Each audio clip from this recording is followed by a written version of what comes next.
আজকে সকালবেলা একটু ঘুম থেকে তাড়াতাড়ি উঠে গেছিলাম, তাই সকালবেলা উঠে আমার পুরনো ডায়েরিটা পড়ছিলাম বসে বসে। অনেক স্মৃতি আছে এগুলো, তোমাদের সাথে একদিন শেয়ার করবো এগুলো। এখন আমার এক্সাম চলছে, তাই আমি কোনো ভিডিও বানাতে পারছি না, তাই ভাবলাম আগের ভিডিওগুলো কেটে কুটে দিয়ে দিই। আর আমার বোন ঘুমাচ্ছে, চলো গিয়ে ওকে একটু জ্বালাই। কি হয়েছে?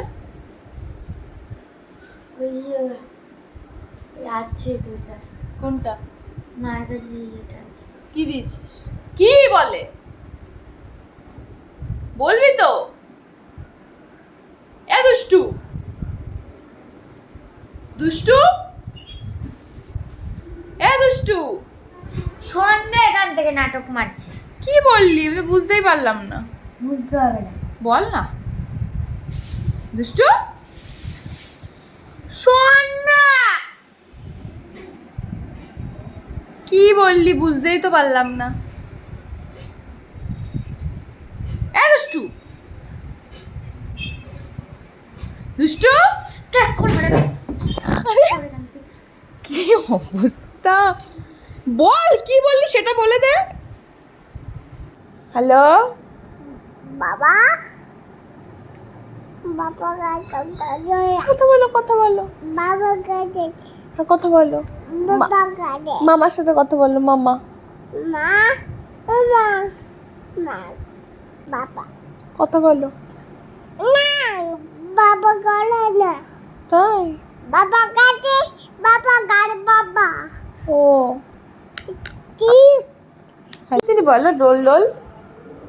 কত দুজন বলো ডোল ডোল। বল, নাল নালে কিন্তু খেলবো না। বলো ডোল ডোল।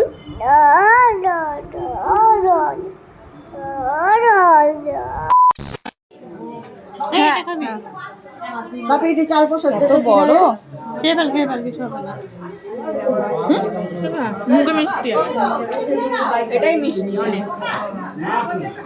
দুই চালান মোটেও না ফল খেতে। দেখ, এটা যদি তোকে এখন দেওয়া হতো সাইডে লেগে থাকতো না। এটা খাচ্ছি বলে লেগে আছে। চট দেবো ওখানে নিয়ে পড়ে। একটু খেয়ে দেখ, কত মিষ্টি না এটা। পাপড়িদের বাড়িতে আজকে ছিল হয়তো শনি ঠাকুরের যে পুজোটা, সেই পুজোটা, সরি বারুই পুজো বা বারের পুজো, ওরম কোনো একটা পুজো ছিল। তো আজকে আমাদের যেতে হতো পাপড়িদের প্রাইভেটে টিচার্স ডের জন্য। ওরা স্যারের জন্য কোনো ছোট্টখাটো একটা নাটকের আয়োজন করেছে, সেটাই ওরা অ্যাক্ট করে দেখাবে স্যারকে। আর আমাকে বললো তুই আমাকে একটু ভিডিও করে দিবি, তাই আর কি যাওয়া হয়েছে। Special person in all of our lives.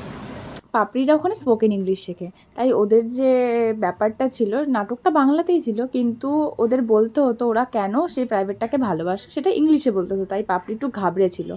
ঘাবড়ানোর পর ফাইনালিও শুরু করলো, একটু আটকে আটকে যাচ্ছিলো, বাট ঠিক আছে। আপাতত এখন তো আমি আর কোনো প্রাইভেটে পড়ি না, কিন্তু আমার বোন যখন আমাকে এসে বলছিল দিদি টিচার্স ডেতে এটা করেছি ওটা করেছি, আমার খুব আগের কথা মনে পড়ছিল। আমরাও কত মজা করেছিলাম একসময় টিচার্স ডেতে, কিন্তু এখন হয়তো সেই দিনগুলো চাইলেও পাওয়া যাবে না।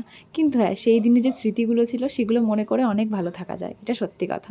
যখন আমরা টিচার্স ডে পালন করতাম তখন ভাবতাম 20 টাকা দিয়ে রোল খাওয়াটাই হলো আসল উদ্দেশ্য, কিন্তু না, তখন হয়তো বুঝিনি যে বন্ধু বান্ধবদের সাথে মজা করাটাই হলো আসল উদ্দেশ্য। কিন্তু সেটা তখন বুঝিনি, এখন এসে বুঝতে পারি যে তখন কি মজাটা করেছিলাম। সেই জিনিসপত্র কিনতে যাওয়া, কেক কিনতে যাওয়া, কেক খাওয়া।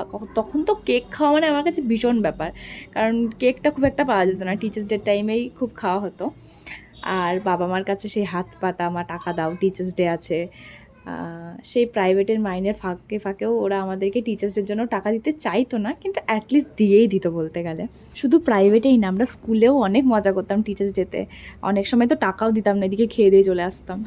আর ইনি হলেন এই প্রাইভেটের প্রধানমন্ত্রী, এনার জন্যই এই নাটকটা আয়োজন করা হয়েছিল। নাটকটা আমি পুরো দিতে পারিনি, কারণ নাটকটা অনেক বড় ছিল। অ্যাটলিস্ট সব কিছু শেষ হওয়ার পর আমরা গেলাম খেতে। সেখানে মনে ছিল কি একটা বড় লম্বা করে রাত সভা বসেছে। তাহলে আজকের মতো টাটা, দেখা হচ্ছে পরের ভিডিওতে।